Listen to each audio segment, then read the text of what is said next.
الحمد للہ رب العالمین والصلاة والسلام علی سید الانبیاء والمرسلین وعلی آلہ واصحابہ واہل بیتہ وعلی کل من تبعہم بإحسان الی یوم الدین، اما بعد فاعوذ باللہ من الشیطان الرجیم، بسم اللہ الرحمن الرحیم۔ قال اللہ تبارک و تعالی یا ایہا الذین آمنوا اطیعوا اللہ و اطیعوا الرسول، صدق اللہ العظیم۔ محترم سامعین کرام، کل کے سبق میں ہم نے اللہ جل شانہ کی ذات اقدس کے جو حقوق ہیں، جو آداب ہیں، وہ ہم نے پڑھے۔ تو خدا کا ذکر کرے، ذکر مصطفیٰ نہ کرے، میرے منہ میں ہو ایسی زبان خدا نہ کرے۔ اس مناسبت سے جہاں اللہ کا ذکر آتا ہے وہاں رسول اکرم صلی اللہ علیہ وسلم کا ذکر بھی ضرور ہونا چاہیے۔ اس مناسبت کے پیش نظر آج ہمارے تیسرے سبق کا عنوان ہے دربار رسالت کے حقوق و آداب۔ نبی اکرم صلی اللہ علیہ وسلم اس کائنات میں اللہ جل شانہ کے بعد سب سے عظیم ہستی ہے، اور جس طرح اللہ تعالیٰ کی ذات اقدس کے کچھ حقوق اور آداب ہیں، اسی طرح نبی اکرم صلی اللہ علیہ وسلم کی ذات اقدس کے بھی کچھ حقوق اور آداب ہیں جن کی پاسداری ہم کریں گے تو ہمارے دلوں میں نبی اکرم صلی اللہ علیہ وسلم کی محبت دن بدن ترقی کرے گی، اور یہ محبت ہمیں اطاعت اور فرمانبرداری کی طرف لے کر آئے گی، اور پھر یہ ہمارے لیے کامیابی کا ایک بہت بڑا ذریعہ بنے گی۔ اس لیے ان حقوق کو بھی مد نظر رکھنا۔ تو سب سے پہلا حق یہ ہے کہ نبی اکرم صلی اللہ علیہ وسلم پر ایمان لانا۔ اللہ تعالیٰ کا ارشاد ہے کہ لِتُؤْمِنُوا بِاللَّهِ وَرَسُولِهِ، کہ تمہیں چاہیے اللہ پر بھی ایمان لاؤ اور اس کے رسول پر بھی ایمان لاؤ۔ تو یہ ایمان لانا سب سے پہلا حق ہے۔ دوسرا حق یہ ہے کہ صرف یہ نہیں کہ آپ کو رسول ماننا، بلکہ آپ کی اطاعت اور فرمانبرداری کو بھی اپنے اوپر لازم سمجھنا۔ جو بات، جو حکم نبی اکرم صلی اللہ علیہ وسلم کی ذات اقدس امت سے فرما دیں، پھر امت کا یہ حق بنتا ہے کہ اس حکم پر پوری فرمانبرداری کرے اور اس میں اطاعت کا اظہار کرے۔ تیسرا یہ ہے کہ سب سے زیادہ محبت اللہ کے بعد نبی اکرم صلی اللہ علیہ وسلم سے ہونی چاہیے۔ نبی اکرم صلی اللہ علیہ وسلم کا ارشاد ہے لا یؤمن احدکم حتی اکون احب الیہ من والدہ وولدہ والناس اجمعین، کہ اے لوگو، تم میں سے کوئی بندہ اس وقت تک کامل مومن نہیں ہو سکتا جب تک کہ میں محمد صلی اللہ علیہ وسلم اس کے لیے ساری کائنات سے زیادہ محبوب نہ ہو جاؤں، اس کے والد سے بڑھ کر، اس کی اولاد سے بڑھ کر، ساری کائنات کے لوگوں سے بڑھ کر، جب تک حضور اقدس صلی اللہ علیہ وسلم سے محبت نہیں ہوگی اس وقت تک آدمی کا ایمان کامل نہیں ہو سکتا۔ تو یہ محبت، یہ بھی نبی اکرم صلی اللہ علیہ وسلم کے ان حقوق میں سے ایک حق ہے جو امت پر لازم ہے۔ اسی طرح نبی اکرم صلی اللہ علیہ وسلم کو سارے نبیوں سے، ساری کائنات سے افضل سمجھنا۔ اللہ تعالیٰ نے یہ مختلف جو مخلوقات پیدا کی ہیں سب میں برابری نہیں رکھی، بلکہ ہر ایک مخلوق میں کسی نہ کسی کو فضیلت بخشی ہے۔ حتیٰ کہ رسولوں کے بارے میں بھی فرمایا تِلْکَ الرُّسُلُ فَضَّلْنَا بَعْضَهُمْ عَلَى بَعْضٍ، کہ رسولوں میں بھی ہم نے سب کو ایک درجہ نہیں دیا، ان میں سے بھی بعض کو بعض پر فضیلت دی ہے، اور ان میں سارے رسولوں میں سب سے افضل ترین رسول ہمارے آقا حضور اقدس صلی اللہ علیہ وسلم ہیں۔ اس بات کا یقین اور عقیدہ رکھنا یہ بھی حضور صلی اللہ علیہ وسلم کے حقوق میں سے ایک حق ہے۔ اسی طرح نبی اکرم صلی اللہ علیہ وسلم کو خاتم النبیین سمجھنا، یعنی آپ سلسلہ نبوت کے آخری رسول ہیں، آخری نبی ہیں، آپ کے بعد کسی نبی یا رسول نے بحیثیت نبی اور رسول نہیں آنا، یہ اس بات کا عقیدہ رکھنا یہ بھی حضور اقدس صلی اللہ علیہ وسلم کی ان حقوق اور آداب میں سے ایک حق ہے جو امت پر لازم ہے۔ اسی طرح نبی اکرم صلی اللہ علیہ وسلم کو معصوم سمجھنا کہ آپ سے کبھی بھی کوئی گناہ سرزد نہیں ہوا، نہ نبوت سے پہلے نہ نبوت کے بعد۔ حضور اقدس صلی اللہ علیہ وسلم کی ذات اقدس معصوم ہے، جیسے سارے نبی معصوم ہیں، اللہ تعالیٰ نے سب انبیاء کو معصوم بنایا ہے، تو اس لیے آپ کی معصومیت کا یقین رکھنا۔ اسی طرح ایک حق یہ بھی ہے کہ نبی اکرم صلی اللہ علیہ وسلم کی ادنا سے ادنا مخالفت سے بھی اجتناب کرنا، یعنی یہ پتہ ہو کہ یہ حضور صلی اللہ علیہ وسلم کا فرمان ہے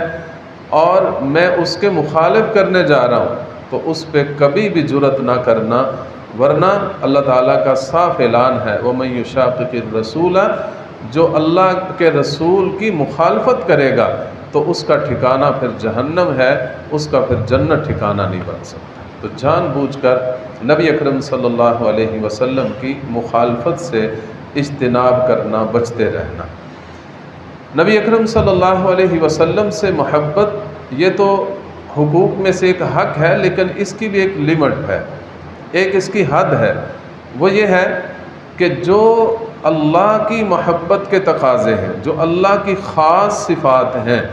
وہ کہیں محبت میں آ کر نبی اکرم صلی اللہ علیہ وسلم کے لیے ثابت نہ کرنا، یعنی محبت میں غلوب نہ کرنا۔ جیسا کہ ایک فارسی زبان کا مشہور وہ شعر ہے جس کا ایک مصرع ہے کہ با خدا دیوانہ شو با محمد ہوشیار صلی اللہ علیہ وسلم، کہ جب اللہ تعالیٰ کی تعریف کرنے کا موقع آئے تو پھر دیوانے ہو جاؤ، جتنی بھی تعریف کر سکتے ہو اس کی کوئی حد نہیں، کوئی اس کی انتہا نہیں، لیکن جب نبی اکرم صلی اللہ علیہ وسلم کی محبت کا تقاضا آ جائے، آپ کی تعریف کا جو ہے تقاضا آئے، اس کا موقع آئے، پھر ذرا ہوش سے کام لینا، کہیں حضور کی محبت میں آ کر ان کو اللہ کے درجے تک نہ پہنچا دینا۔ اور یہ صرف ویسے ہی کسی شاعر کی بات نہیں ہے، خود نبی اکرم صلی اللہ علیہ وسلم نے ارشاد فرمایا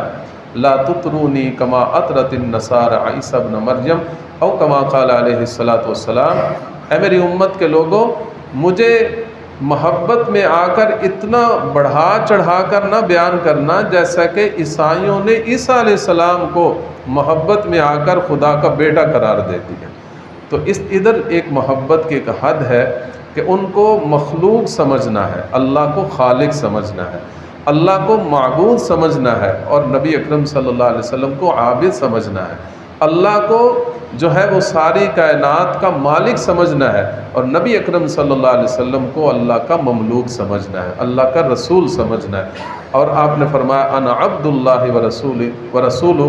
میرا مقام یہ ہے کہ میں اللہ کا بندہ ہوں اور میں اس کا رسول ہوں۔ اس حد تک محبت کرنا، کہیں محبت میں آ کر وہ کام نہ شروع کر دینا جو اللہ کے لیے مقرر ہے اور وہ نبی اکرم صلی اللہ علیہ وسلم کے لیے شروع کر دیا جائے۔ وہ خاص صفات جیسے ہر جگہ حاضر و ناظر ہونا اور عالم الغیب والشہادہ ہونا اور ہر چیز کے نفع نقصان کا مالک ہونا، یہ اللہ کی خاص صفات ہے، یہ اللہ میں ہی ماننا، اور نبی اکرم صلی اللہ علیہ وسلم میں یہ نہ تسلیم کرنا، یہ ہے ایک محبت کی حد۔ اس حد تک جو ہے محبت کرنا، محبت میں غلوب سے کام نہ لینا۔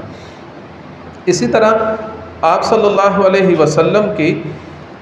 جو حقوق ہیں ان میں سے ایک یہ ہے کہ آپ پر کثرت سے درود پاک پڑھتے رہنا۔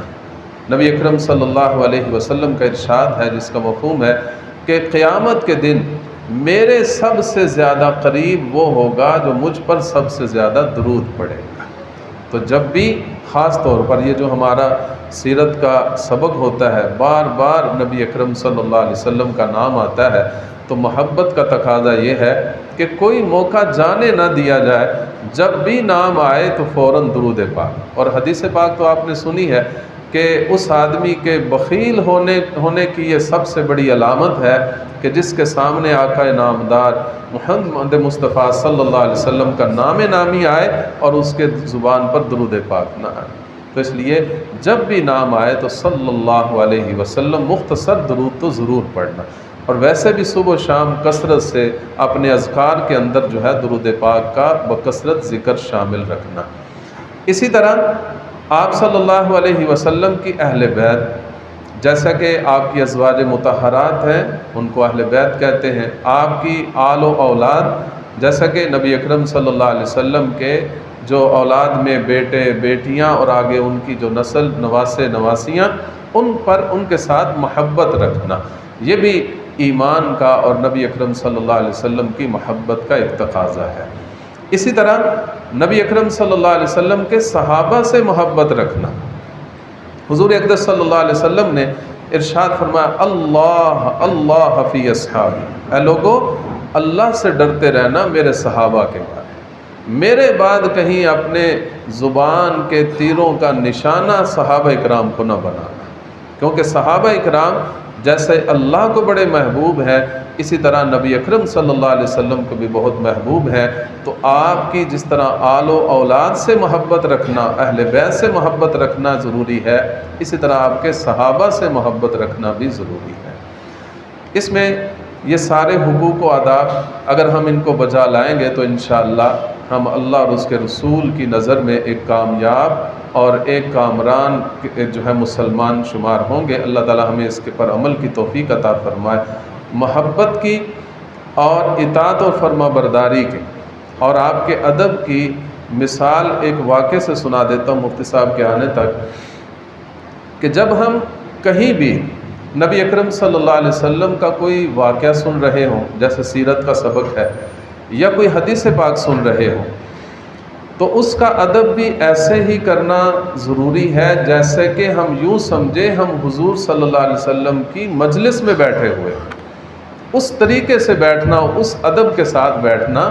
یہ بہت ہی ضروری ہے۔ اس کی مثال سمجھیے، حضرت امام مالک رحمہ اللہ بہت بڑے مشہور محدث بھی ہیں، فقہ کے امام بھی ہیں۔ وہ ایک دفعہ درس حدیث دے رہے تھے، بار بار ان کے چہرے کا رنگ بدل رہا تھا، جیسے بڑی تکلیف ہوتی ہے، اچانک تکلیف اٹھتی ہے تو چہرہ سرخ ہو جاتا ہے، پھر وہ کیفیت ختم ہوتی ہے، پھر دوبارہ وہ کیفیت، بار بار ایسا ہو رہا تھا۔ سبق کے دوران تو کسی نے ہمت نہیں کی پوچھنے کی کہ کیا وجہ ہے۔ جب ساری حدیثوں کا سبق مکمل ہوا تو پوچھا گیا کہ کیا وجہ ہے، آج آپ کا بار بار چہرے کا رنگ بدل رہا تھا؟ تو انہوں نے کہا کہ میری یہ قمیص اٹھا کے دیکھو، کچھ چیز کاٹ رہی ہے۔ دیکھا تو ایک بچھو ہے جو بار بار ڈس رہا ہے، لیکن وہ اس وجہ سے نہ حدیث کا سبق چھوڑ رہے ہیں نہ مجلس کو چھوڑ رہے ہیں کہ یہ حضور اقدس صلی اللہ علیہ وسلم کا فرمان ہم پڑھ رہے ہیں۔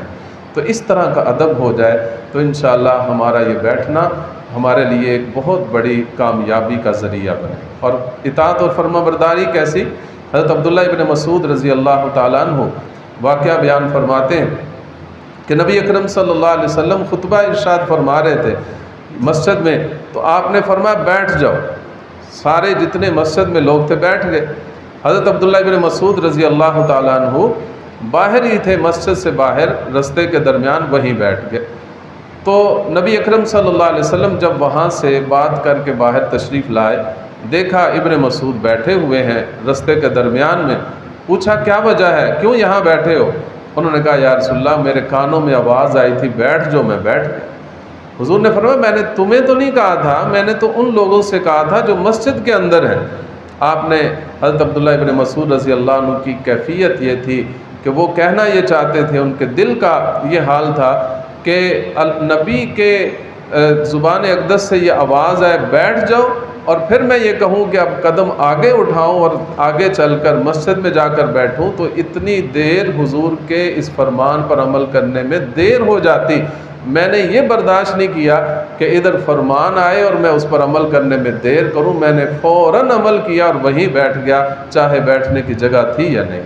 تو ایسا ہمارا بھی یہ مزاج بن جائے کہ جب اللہ اور اس کے رسول کی بات آئے تو پھر ہم اس میں دیر نہ لگائیں، اپنے سارے خیالات، سارے اپنے جو نظریات ہیں وہ اللہ اور اس کے رسول کی بات پہ آ کے قربان کر دیں اور کہیں کہ جو میرا اللہ فرماتے ہیں وہ بالکل برحق ہے، اور جو میرا نبی صلی اللہ علیہ وسلم فرماتے ہیں وہ بالکل برحق ہے، اس پر سر تسلیم خم فوراً اس پہ عمل کرنا، یہ کیفیت بن جائے تو انشاءاللہ ہم اللہ اور اس کے رسول کے ہاں ایک کامیاب مسلمان قرار پائیں گے۔ اللہ تعالی ہم سب کو عمل کی توفیق عطا فرمائے۔